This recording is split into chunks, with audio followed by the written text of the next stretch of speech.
세계무역기구 WTO 차기 사무총장에 도전한 유명희 산업통상자원부 통상교섭본부장이 결선에 진출했습니다. WTO 사상 첫 여성이자 한국인 수장이 될 수 있을지 이목이 집중됩니다. 다음 주제입니다. 삼성전자가 올 3분기에 최근 2년 사이에 가장 높은 영업이익을 달성했습니다. 분기 영업이익에서 12조 원을 넘긴 건 2018년 3분기 이후 2년 만의 일인데요. 호실적이 나올 수 있었던 배경 짚어보겠습니다. 정부의 고강도 부동산 규제에 코로나19 사태까지 겹치면서 최근 서울의 아파트 분양이 크게 줄었죠. 서울 아파트 청약이 더 어려워질 걸로 보이는데요. 부동산 시장 상황까지 잠시 후 점검해 보겠습니다. 지금까지 경제위기 브리핑이었습니다.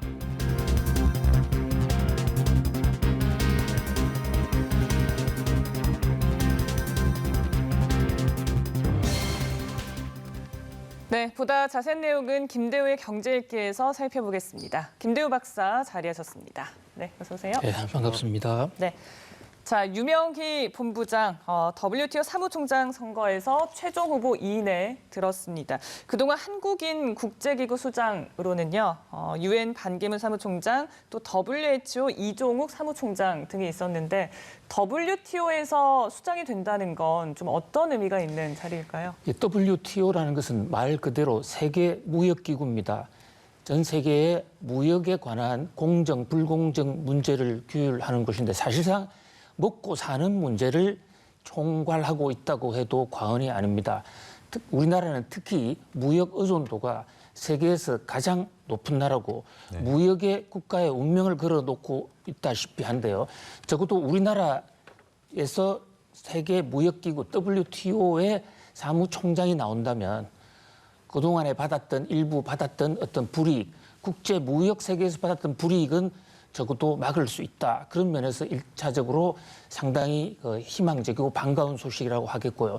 또 하나는 지금 세계 무역기구가 트럼프 대통령 출범 이후에 존립을 위기를 맞고 있는데 여기에서 유명희 장관, 특히 이 무역으로 잔뼈가 굵은 유명희 장관이 들어가서 이 기구를 재건한다고 그러면 비단 한국뿐만 아니라 전 세계의 보호주의 경향을 막으면서 세계에 거꾸로 가는 이 경제의 시계바늘을 다시 돌리면서 인류 역사에 크게 기여할 수도 있는 것으로서 WHO나 UN 사무총장과 단순 비교할 수는 없지만 그에 못지않게 상당한 의미가 있는 그런 우리나라 국제 수장의 출연이 될 수 있을 것으로 보입니다. 네, 결선에서 나이지리아의 오콘조 이웰라 전 재무장관이죠. 겨루게 되는데 쟁쟁하더라고요.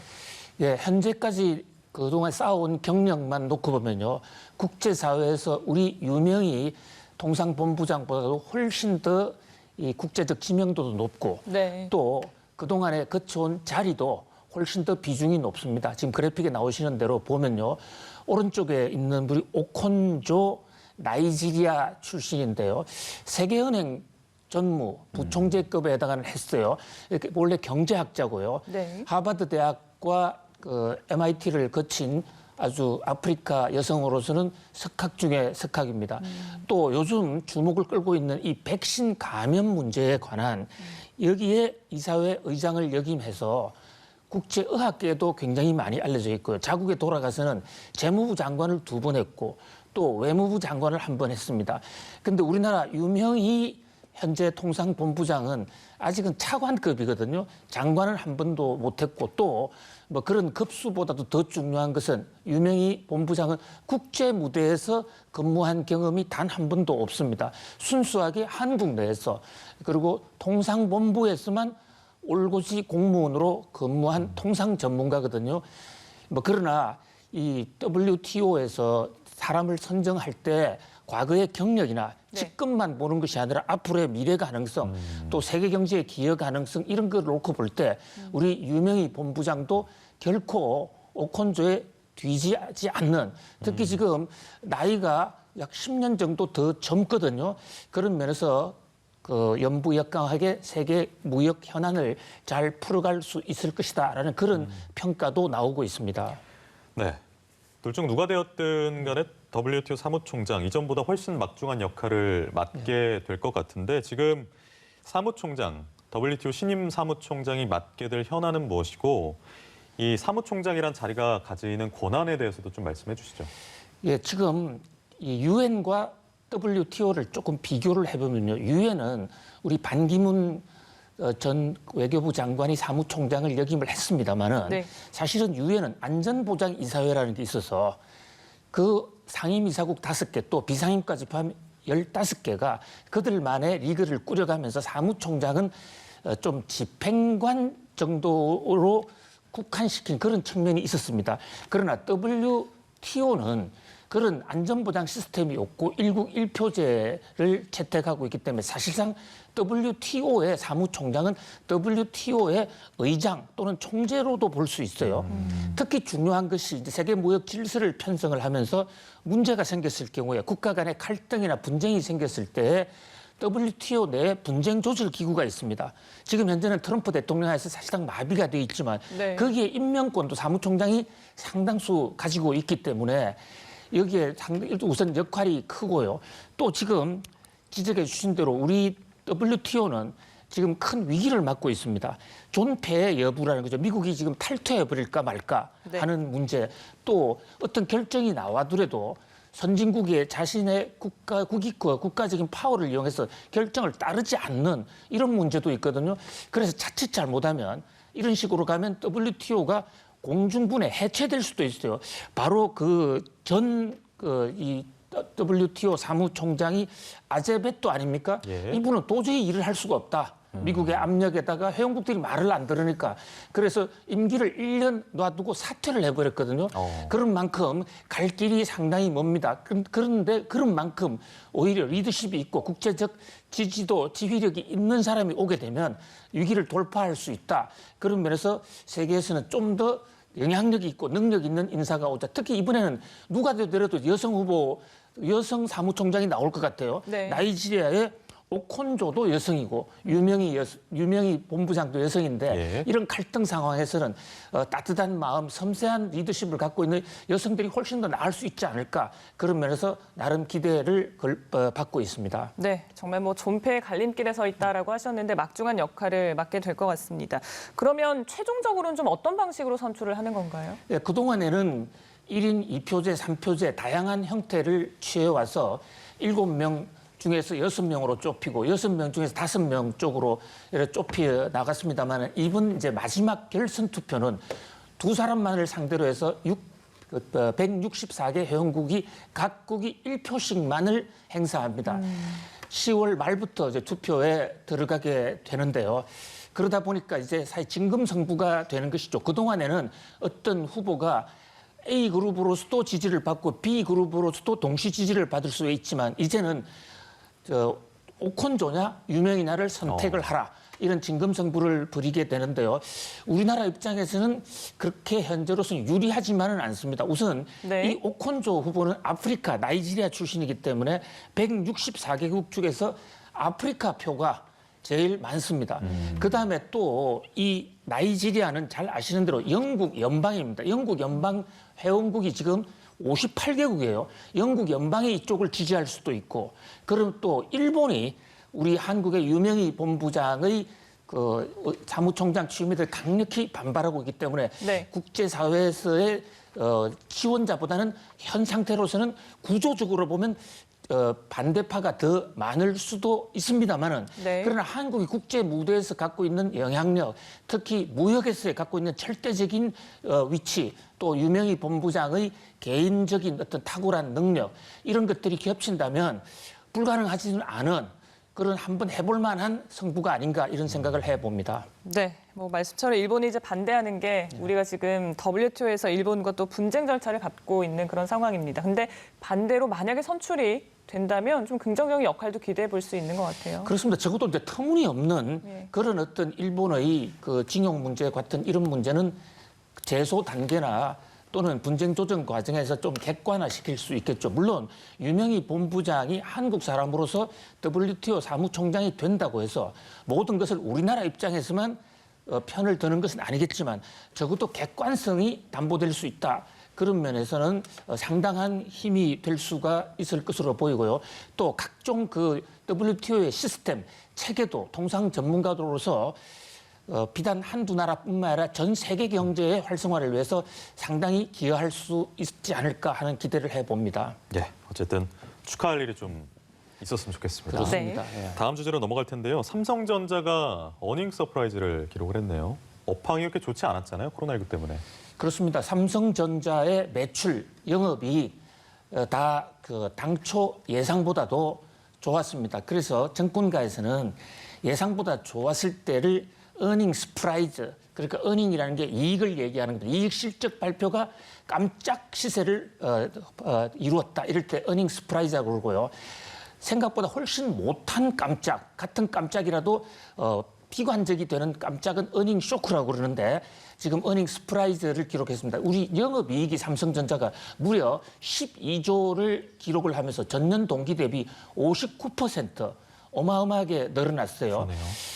그러네요. 그러나 이제 그 내막을 뜯어보면 과연 이러한 삼성전자의 이 영업 호전이 계속 이어질 것인가라는 점에서는 조금의 의문 부호가 있을 수도 있고요. 또 지난해 3분기가 삼성전자는 가장 최악의 해였습니다. 특히 네. 가격이 떨어짐으로써.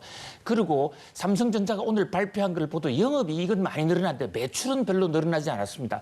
이것은 반도체라든지 전자제품이 전반적으로는 많이 안 팔렸다, 생각보다는. 그럼에도 불구하고 이익이 많이 늘어난 것은 단가가 올랐다, 이렇게 볼 수 있거든요. 네. 그런 면에서 내부적으로는 여러 가지 희비는 좀 엇갈립니다. 네, 알겠습니다.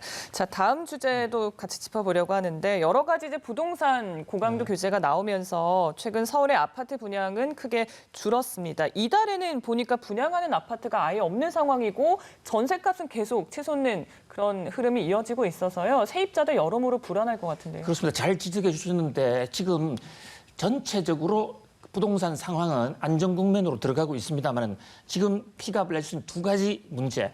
전세값이 지나치게 가파르게 오르고 있다는 점.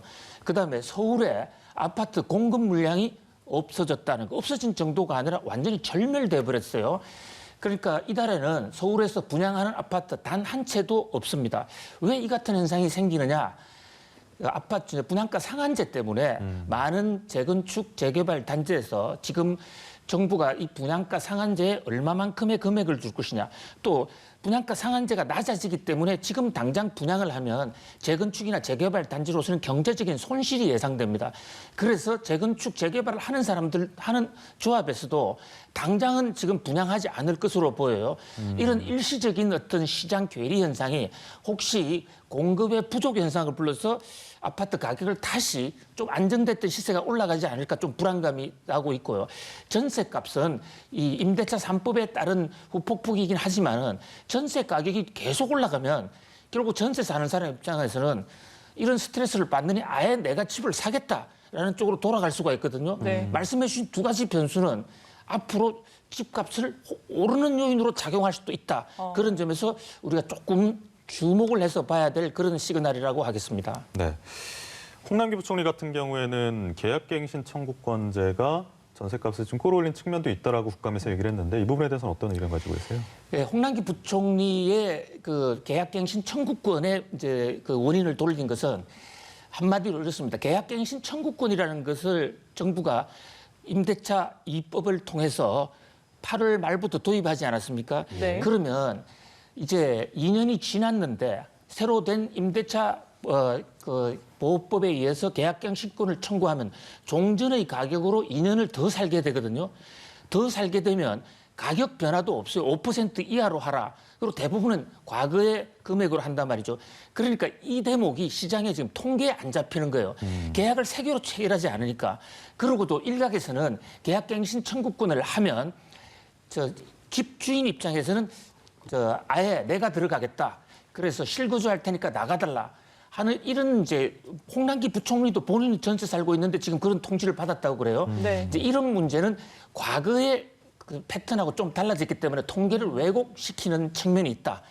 그러나 그럼에도 불구하고 전세값은 오른다. 전세값이 오르고 있기 때문에 그러게요. 대책이 필요하고 대책을 한번 마련해 보겠다고 국회에서 좀 발언을 했죠. 네. 추가 대책이 뭐가 나올지 좀 봐야 될 것 같고요.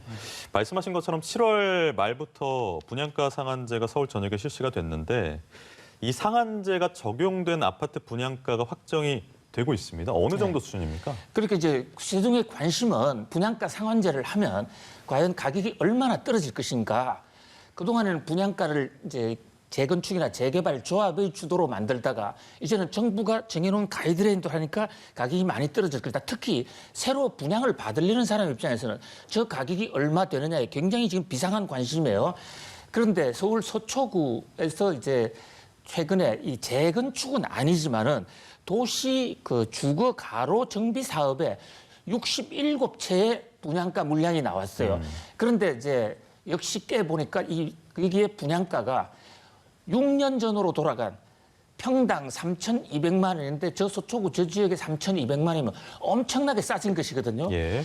그렇기 때문에 이제 당첨이 되는 사람들 입장에서는 네. 로또와 같은 큰 혜택을 볼 수가 있겠죠.